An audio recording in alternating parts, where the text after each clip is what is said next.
Hello friends, हमने अपने video के पहले भाग में देखा कि पैसे ट्रांसफ़र करने के लिए यूपीआई कैसे सेट की जाती है। एक बार यूपीआई कोड सेट हो जाने के बाद हम एक बैंक से दूसरे बैंक में आसानी से पैसे ट्रांसफ़र कर सकते हैं। हम अपने वीडियो के दूसरे भाग में यह देखेंगे कि हमको यदि एक बैंक से दूसरे बैंक अकाउंट में पैसे ट्रांसफ़र करना है तो उसके लिए क्या प्रोसेस होती है। सबसे पहले वही प्रोसेस *99# पर कॉल करना है। कॉल करने के बाद हमारी स्क्रीन पर प्लीज़ वेट की स्क्रीन आ जाती है। फिर यहाँ पर हम थोड़ी देर के लिए रुकते हैं। थोड़ी देर रुकने के बाद यदि सब कुछ सही होता है तो हमारे पास चित्र में दिखाई हुई अनुसार एक स्क्रीन आती है जिसमें कुछ ऑप्शन दिखते हैं, जिसमें first send money, then request money, third check balance, fourth number पर माई प्रोफाइल, फिफ्थ नंबर पर पेंडिंग रिक्वेस्ट, 6 नंबर पर ट्रांजैक्शन, 7 नंबर पर यूपीआई पिन। इसका मतलब यह है कि हम यूपीआई कोड का यूज़ करके इन सातों पर ऑपरेशन परफॉर्म कर सकते हैं।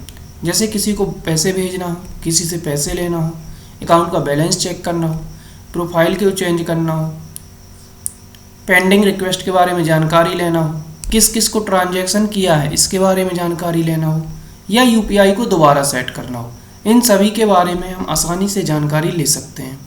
यदि हमको किसी को पैसे भेजना हो तो हम ऑप्शन 1 सिलेक्ट करते हैं। ऑप्शन 1 पे रिप्लाई करने के बाद हमारे पास जो स्क्रीन आती है वो कुछ इस तरीके से होती है। यहाँ पर हमारे पास वह ऑप्शन है जिनका यूज करके हम एक अकाउंट से दूसरे अकाउंट में पैसे ट्रांसफ़र कर सकते हैं।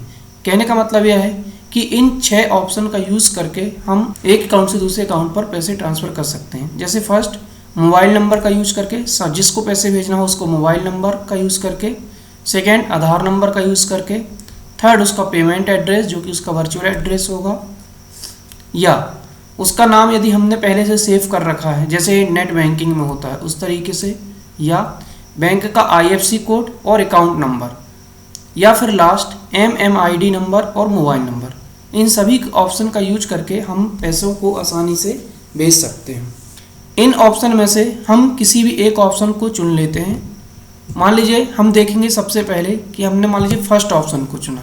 यदि हमने फर्स्ट ऑप्शन को चुना है तो वो मोबाइल नंबर है। इसका मतलब ये है कि हम सिर्फ उन्हीं कस्टमर को मनी ट्रांसफ़र कर सकते हैं जिनका मोबाइल नंबर बैंक अकाउंट से लिंक होगा। दूसरा नंबर यदि चुनते हैं तो सेम है, उसका आधार कार्ड नंबर उसके अकाउंट से लिंक होना चाहिए। ये कुछ ऑपरेशन परफॉर्म किया है, इसमें हम देखेंगे कैसे मनी ट्रांसफ़र करते हैं। जैसे मान लीजिए हमने फर्स्ट लिया कि हम जो मनी है वो मोबाइल नंबर के थ्रू भेजना चाहते हैं, तो हम सबसे पहले फर्स्ट ऑप्शन पर क्लिक करते हैं। उसके बाद हमारे पास नई स्क्रीन आती है जिसमें लिखा होता है सेंड मनी टू। यहाँ पर ऑप्शन है, इनमें से हम फर्स्ट ऑप्शन चुनते हैं 1, तो हमारे पास एक नई स्क्रीन आती है जिस पर रहता है इंटर मोबाइल नंबर। यहाँ पर हमको सामने वाले का मोबाइल नंबर इंटर करना है जिसको कि हम पैसे भेजना चाहते हैं। इसका इंटर अमाउंट इन रुपीज़, जितने पैसे भेजना चाहते हैं वो हम लिखते हैं। उसके बाद ओके बटन पर क्लिक करते हैं, तब वो यूज़र से उसका यूपीआई पिन मांगता है। ये वही यूपीआई पिन है जिसको हम पहले सेट कर चुके हैं। जैसे ही यूज़र यूपीआई पिन इंटर करता है, यदि ट्रांजैक्शन सक्सेसफुल हो जाता है तो योर पेमेंट टू, फिर एड्रेस जिसको हमने सेंड किया है, सक्सेस, रेफरेंस आईडी, एक रेफरेंस आईडी जनरेट होती है और मनी आसानी से एक अकाउंट से दूसरे अकाउंट में ट्रांसफ़र हो जाती है। सेम प्रोसेस अप्लाई होती है आधार कार्ड नंबर के लिए। सिर्फ इतना अंतर है कि जहाँ पर हम मोबाइल नंबर लिखते हैं वहाँ पर उस सामने वाले का जिसको हम पैसे भेजना चाहते हैं उसका आधार नंबर लिखा जाता है। बाकी प्रोसेस सेम जैसे मोबाइल नंबर के लिए है वैसे ही आधार नंबर के लिए यूज़ होती है। यहाँ पर भी आधार नंबर का हमारे अकाउंट नंबर से लिंक होना ज़रूरी है। यदि हम नंबर 3 चुनते हैं तो यहाँ पर हम कस्टमर का जिसको पैसे भेजना चाहते हैं उसके एड्रेस को लिखते हैं।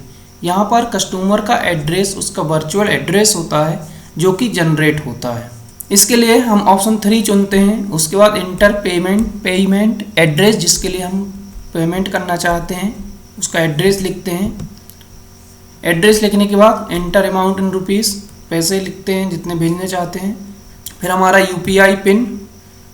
उसके बाद यदि पेमेंट सक्सेसफुल हो जाती है तब एक लास्ट स्क्रीन आती है जिसमें योर पेमेंट टू अकाउंट का एड्रेस, सक्सेस, रेफरेंस आईडी होती है।